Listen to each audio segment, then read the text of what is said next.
रेखा के पिता दिल्ली में किसी तरह अपने और अपने परिवार का पेट पाल रहे थे। पर एक दिन, अरे रमेश, तुम्हारी बेटी के तो समझो भाग्य ही खुल गए। वकील लड़के का रिश्ता आया है। अरे वाह, कब करना चाहते हैं शादी? वो लोग तो जल्द से जल्द ही करेंगे। बाकी शाम को मैंने रेखा को देखने के लिए बुला लिया है। तेरा घर छोटा है तो तुम लोग मेरे घर ही आ जाना। राकेश और उसकी बीवी सारी तैयारी के साथ रोहित और रेखा की शादी कर देते हैं। लेकिन अगले ही दिन, देखो रेखा, शादी भले ही हो गई है, लेकिन तुम ये मत सोचना कि मैं किसी जोरू के गुलाम टाइप रहूंगा। रेखा को रोहित की बात अजीब लगती है।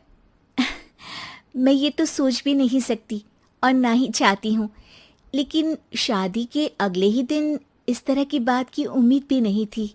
रोहित रेखा के मुंह से ये बात सुनकर गुस्सा हो जाता है। अरे, काफी जबान भी चला लेती हो।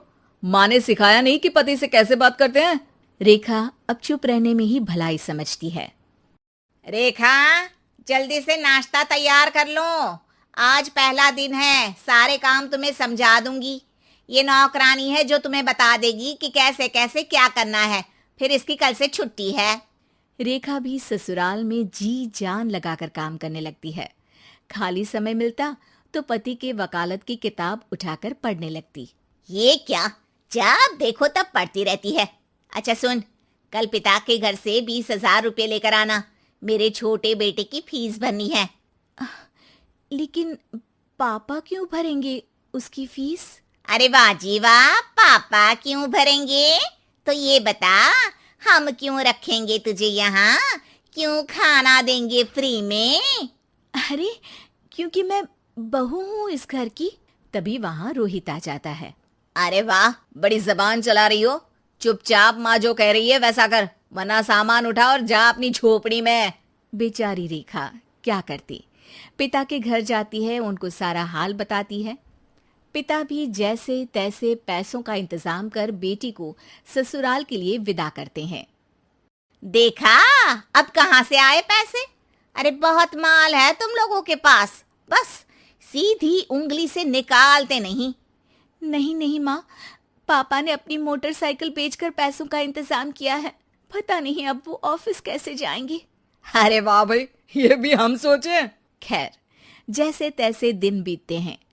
रेखा जहाँ एक प्यारे से बेटे की माँ बनती है, तो वहीं उसका वकालत की किताब में ज्ञान और गहराता जाता है। हे भगवान, बुरे फंसे। ये केस तो लगता है कि मैं हार ही जाऊंगा। देखिए, मैंने आपकी इस केस की फाइल पढ़ी थी। इस केस को जीतना बहुत ही आसान है। वाह भाई वाह, यहाँ वकालत की डिग्री लेकर भी मैं समझ नहीं पा रहा हूँ, और तुमने रोटी बनाते बनाते ही केस समझ लिया। अरे जाओ जाओ, जाकर मुन्ने को संभालो। केस मैं संभालूंगा।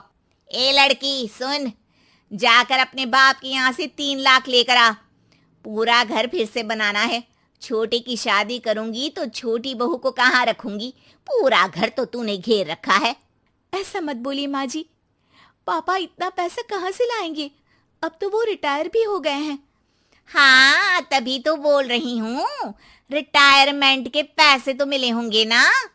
लेकिन वो अगर आपको दे देंगे तो बुढ़ापा कैसे काटेंगे? रोहित रेखा की बात सुनकर गुस्सा हो जाता है। ए सुन, चल अपना सामान उठा, अपना बच्चा उठा और निकल यहाँ से। रेखा के लाख आग्रह के बाद भी रोहित और उसकी सास उसे घर में नहीं रखते। पापा, मैं तलाक चाहती हूँ। बेटा, मेरे पास वकील के पैसे नहीं है। पापा, आप मुझे वकालत करवा दीजिए, अपना केस मैं खुद लड़ूंगी। इस बार रेखा के पिता भी उसे ससुराल ना भेजकर रिटायरमेंट के पैसों से वकालत करवाते हैं। और फिर एक दिन कोर्ट के बाहर, रोहित, आज तुम अपना ही केस हार गए, वो भी उस लड़की से जिसकी तुमने कभी कदर ही नहीं की। रेखा, मुझे माफ कर दो। मैं इतनी बड़ी अमाउंट कहाँ से लाऊंगा? मैं हर महीने पैसे नहीं दे सकता तुमको। पैसे वहीं से लाना जहाँ से तुम मेरे पापा को लाने के लिए मजबूर करते थे। एक पिता अपनी बेटी की शादी उसकी खुशहाली के लिए करता है, ना कि सारी जिंदगी कर्जदार बनने के लिए। अरे, मेरे ही बेटे की किताब पढ़ पढ़ कर ज्ञान बांट रही हो। वकालत की किताब तो ससुराल में ही पड़ी थी ना। बिल्कुल, यहाँ मेरी गलती रही। जिस पैसे से मैंने इसकी शादी की थी, मुझे वो पैसे पहले इसकी पढ़ाई में लगाना चाहिए था। और आज रेखा एक जानी मानी वकील के रूप में काम कर रही है।